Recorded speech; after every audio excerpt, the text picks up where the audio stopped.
Je ne me souviens pas avoir rencontré des Arabes. La société israélienne ne se mélange pas. Il existe un proverbe hébreu qui dit qu'un bon Arabe est un Arabe mort.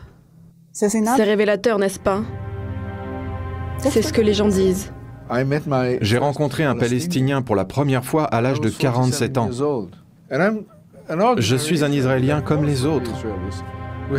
Nous avons des murs entre nous. En 1971, un événement décisif pour moi est arrivé. Il y avait un groupe de jeunes de gauche qui se réunissaient de temps en temps. Un jeune homme nous y a invités et là, nous avons rencontré un soldat en tenue militaire.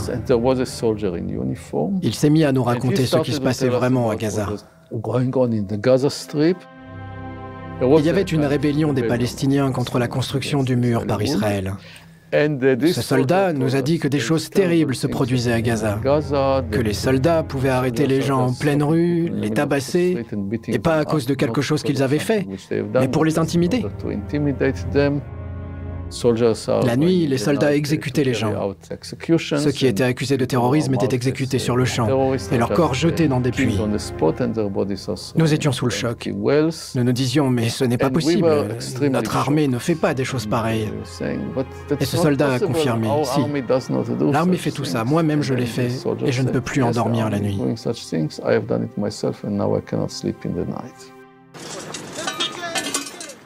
Je crois que c'est là que j'ai changé. Je suis vraiment devenu un militant actif contre l'occupation et pour les droits des Palestiniens.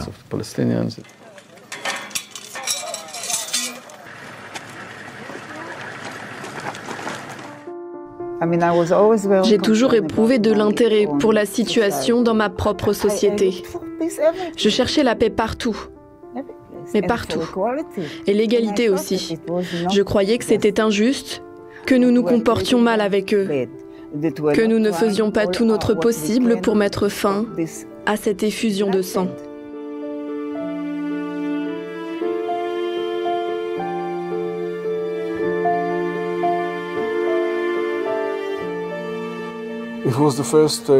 C'était le premier jour de l'année scolaire. 3 copines sont allées s'acheter les manuels dans une librairie, mais 2 kamikazes se sont fait exploser sur le chemin. 5 personnes ont été tuées. Smadar et sa meilleure amie, Sivan, sont morts sur place.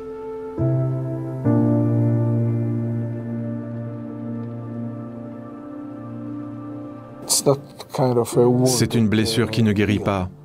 C'est une douleur qui ne passe pas. J'ai perdu la capacité de parler aux gens. J'ai perdu la capacité de vivre comme une personne normale. Puis j'ai rencontré Itzhak Frankenthal. Il m'a parlé de son fils Arik, qui avait été enlevé et tué par les combattants du Hamas en 1994, et de l'organisation qu'il avait créée.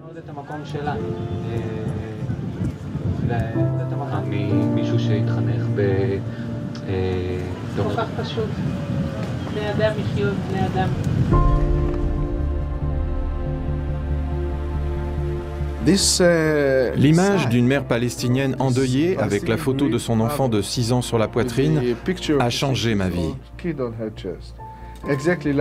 C'est comme ma femme qui portait le nom de notre fils Madar sur la sienne. Ça a changé ma vie. Ça m'a frappé. Nous ne pourrons pas vivre ensemble sans détruire ces murs.